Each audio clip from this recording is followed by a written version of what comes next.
Welcome back जी को फिर से धमाकेदार वीडियो का। इस वीडियो में क्लास 9 का आपका जो गणित सब्जेक्ट का पेपर है तो इस वीडियो में कंप्लीट करने वाले हैं।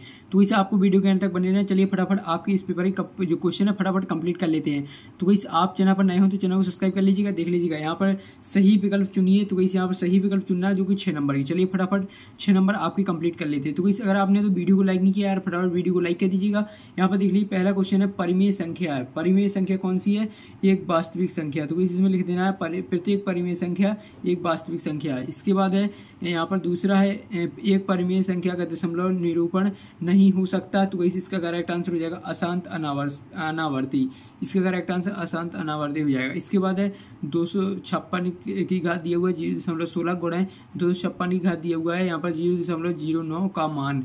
तो इसका मान हो जाएगा। इसका 4 करेक्ट आंसर हो जाएगा आ ऑप्शन। इसके बाद नेक्स्ट रहता है √2 निम्नलिखित घात का एक बहुपद है। तो इसका करेक्ट आंसर हो जाएगा 0 बा ऑप्शन इसका करेक्ट आंसर। इसके बाद है शून्य बहुपद का शून्यांक है। तो इसका कोई वास्तविक संख्या नहीं। तो इसमें लिख देना कोई वास्तविक संख्या। इसके बाद है x+3 और इसकी घात दिया हुआ 3 के प्रसार में x का गुणांक। तो इसमें x का गुणांक हो जाएगा यहाँ पर 27 करेक्ट आंसर हो जाएगा। तो इसी आपके सही विकल्प कंप्लीट हो जाते हैं। इसके बाद नेक्स्ट जाते हैं नेक्स्ट क्वेश्चन जो है आपके रिक्त स्थान है। देख लीजिए दोनों अक्षों के कटान बिंदु को डॉट डॉट कहते हैं। क्या कहते हैं? मूल बिंदु कहते हैं। तो इसमें लिख दीजिएगा मूल बिंदु। मूल बिंदु इसका करेक्ट आंसर हो जाएगा। इसके बाद दूसरा y अक्ष के समानांतर रेखा के प्रत्येक बिंदु की डॉट डॉट समान होती है। तो क्या होती है? समान भुजा। तो इसमें लिख देना भुजा। इसके बाद है मूल बिंदु के निर्देशांक डॉट डॉट होते हैं। कैसे होते हैं? 0 0 होते हैं। तो इसमें लिख दीजिएगा 0 0। इसके बाद है नेक्स्ट है यदि 3x = 24 तो x का मान। तो इसमें x का मान निकालेंगे तो इसका x का मान निकल के आ जाएगा 8। इसके बाद है दो चरों वाले एक घात समीकरण का ग्राफ है डॉट डॉट प्रदर्शित को करता है। तो यहाँ पर सरल रेखा को। तो इसमें लिख देना सरल रेखा। इसका करेक्ट आंसर हो जाएगा सरल रेखा। इसके बाद नेक्स्ट जाता है सबसे छोटी प्राप्त संख्या है। सबसे छोटी प्राप्त संख्या क्या है? 1 है। तो इसमें लिख दीजिएगा 1। तो इसमें ये आपके करेक्ट आंसर हो जाते हैं रिक्त स्थान के। अब आ जाते हैं सत्य सत्य चुनना। चलिए फटाफट आपका सत्य सत्य देख लेते हैं। यहाँ पर देख लीजिए दूसरा सत्य सत्य आपका यहाँ पर फटाफट देख लीजिएगा। पहले जो सत्य सत्य क्या कह रहा है यहाँ पर देख लीजिएगा प्रत्येक। चलिए थोड़ा जूम कर देते हैं। यहाँ पर देख लीजिए प्रत्येक परिमेय अपरिमेय संख्या वास्तविक संख्या होती है। तो इसका सत्य हो जाएगा। इसके बाद है अशून्य अचर पद की घात परिभाषित नहीं है। तो ये आपका असत्य हो जाएगा। इसके बाद नेक्स्ट जाता है x⁵ दिया हुआ -x⁴ प्लस 3 की घात 5 है। तो इसी आपका सत्य हो जाएगा। इसके बाद है यहाँ पर समीकरण y = 3x + 5 के अपरिमित रूप से अनेक हल हैं। तो इसी आपका सत्य हो जाएगा। इसके बाद है दो चरों वाले एक घातीय समीकरण रेखिक समीकरण कहलाती है। तो इसी आपका सत्य हो जाएगा। इसके बाद सही जोड़ियों का मिलान करना है। तो चलिए फटाफट सही जोड़ियां बनाइए। यहाँ पर देख लीजिएगा पहली सही जोड़ी आपको सी ऑप्शन से मिला देना। दूसरी सही जोड़ी आपको यहाँ से डी ऑप्शन से, तीसरी हो जाएगी ई ऑप्शन से, इसके बाद चौथा ए ऑप्शन से, इसके बाद पांचवा एफ ऑप्शन से, इसके बाद छठवां यहाँ पर बी ऑप्शन से। इसके बाद देख लीजिएगा ये आपकी सही जोड़ी कंप्लीट हो जाती है। इसके बाद जाते हैं एक शब्द वाक्य उत्तर। तो इसी एक शब्द वाक्य में उत्तर देखेंगे। पहला देख लीजिएगा ए डिग्री का मान कितना होता है। तो इसी डिग्री का मान 1 होता है। इसके बाद यहाँ पर 1 2 घात बहुपद का एक उदाहरण दीजिए। तो इसका बहुपद का उदाहरण हो जाएगा ax² प्लस bx प्लस हो जाएगा c। तो इसी आपका 1 2 घात बहुपद हो जाएगा। इसके बाद है रेखिक बहुपद की क्या घात होती है? तो इसकी घात होती है 1 होती है। तो इसमें 1 लिख लीजिएगा। इसके बाद है ऐसा बहुपद क्या कहलाता है जिसके जो सभी गुणांक शून्य है। तो इस क्या कहलाता है? शून्य बहुपद। इसमें लिख दीजिएगा शून्य बहुपद। शून्य बहुपद इसका करेक्ट आंसर। इसके बाद है 100 घात है कि एक पदी का उदाहरण दीजिए। यहाँ पर एक 100 पदी का एक उदाहरण हो जाएगा 100 की घात 100 कर देना। इसके बाद है भिन्न 1/7 का दशमलव रूप लिखिए। तो इसके दशमलव रूप हो जाएगा यहाँ पर इसमें लिख देना आपको 0.142 ... इसके बाद नेक्स्ट देख लेते हैं। नेक्स्ट आ जाते हैं आपके प्रश्नोत्तर। चलिए फटाफट आपके प्रश्नोत्तर कंप्लीट कर लेते हैं। तो इसी रहे आपके प्रश्नोत्तर। देख लीजिएगा 3 और 4 के बीच 6 परिमेय संख्या ज्ञात करना है। इसका अथवा है यहाँ पर ज्ञात कीजिए। तो वही जल्दी से आप इनकी स्क्रीनशॉट लेते चलिएगा। इसके बाद यहाँ पर देख लीजिएगा जो सचिन है 255 किलोमीटर की दूरी पर बस से तथा 648 किलोमीटर किलोमीटर की दूरी ट्रेन से तय की। यात्रा में कुल तय की गई दूरी बताना है।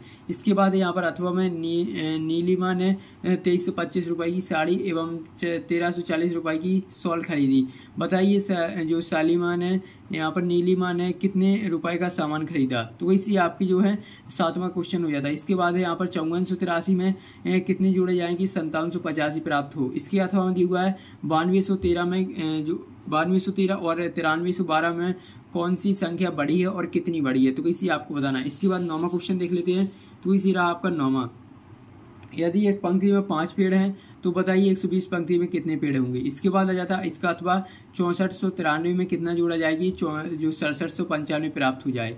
इसके बाद नेक्स्ट आ जाता है। नेक्स्ट है यदि एक बॉक्स की कीमत 140 रुपये है तो बताइए 9 बॉक्स की कीमत क्या होगी। इसके अथवा में दिया हुआ है एक टोकरी में 300 आम है तो बताइए 3 टोकरियों में कितने आम होंगे। इसके बाद है यहाँ पर संख्या 4 और 8 को संख्या रेखा पर अंकित कीजिए। इसके अथवा दिया हुआ है संख्या 2, 0, 8, -6 को आरोही क्रम में लिखना है। इसके बाद यहाँ पर देख लीजिएगा अपने आसपास स्थित कोई 4 चतुर्भुजाकार यहाँ पर आपके वस्तुओं के नाम लिखना है। इसके बाद अथवा में यहाँ पर कोई 4 वृत्ताकार वस्तुओं के उदाहरण दीजिए। इसके बाद जाता है 13वां किन्हीं 2 संख्याओं का योग 6795 है, उनमें से एक संख्या 6493 है तो दूसरी संख्या ज्ञात करना है। इसके अथवा में दिया हुआ है एक दुकान में शर्ट की कीमत 400 और पैंट की कीमत 650 है तो बताइए पैंट और शर्ट की कीमत कुल कितनी होती है। तो इसमें आपको जोड़ देना है। इसके बाद नेक्स्ट जाता है।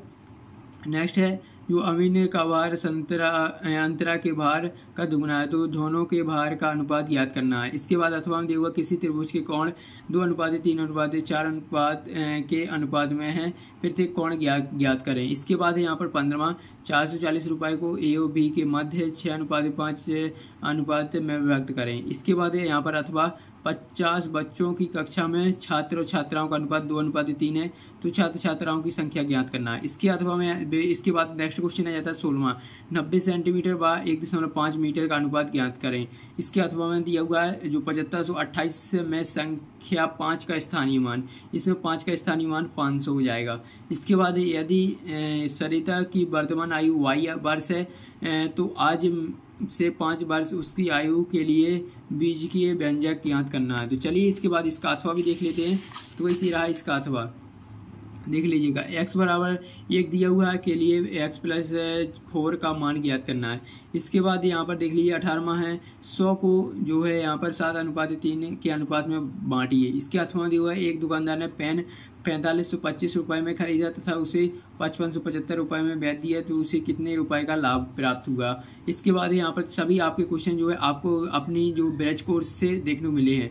देख लीजिएगा एक सेट का मूल्य जो है 500.75 रुपये है, दुकानदार को इसको 2575 की छूट पर देता है तो सेट को कुल कितने रुपए मूल्य में खरीदा जाएगा। तो इसी आपको बताना है। इसके बाद अथवा 40% को भिन्न के रूप में लिखिए।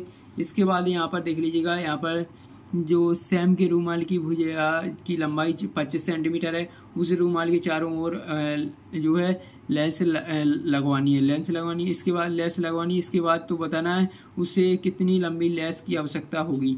इसके बाद यहाँ पर अथवा में सोनू के पापा ने एक आयताकार क्षेत्र जो खेत के चारों ओर 240 मीटर तार की जो है मेड़ लगवाई। इसके बाद जो है यदि खेत की 80 मीटर हो तो खेत की जो लंबाई यहाँ पर 80 मीटर हो तो उसकी चौड़ाई ज्ञात करना है। इसके बाद यहाँ पर 21वां तो 21वां और 22वां 23वां सभी के स्क्रीनशॉट ले लीजिएगा। ये आपके सभी क्वेश्चन कंप्लीट हो जाते हैं। अब यार आप लोग फटाफट वीडियो को लाइक कर दीजिएगा, चैनल पर नए हो तो चैनल को सब्सक्राइब कर लीजिए। आपको ये क्वेश्चन सभी को अच्छे तरीके से कंप्लीट कर लेना है क्योंकि जो क्वेश्चन का क्रम इधर उधर हो जाएगा सभी जिलों में आपको इसी क्वेश्चन पेपर में से क्वेश्चन देखने को मिलेंगे। तो इस मिलती है नेक्स्ट वीडियो में।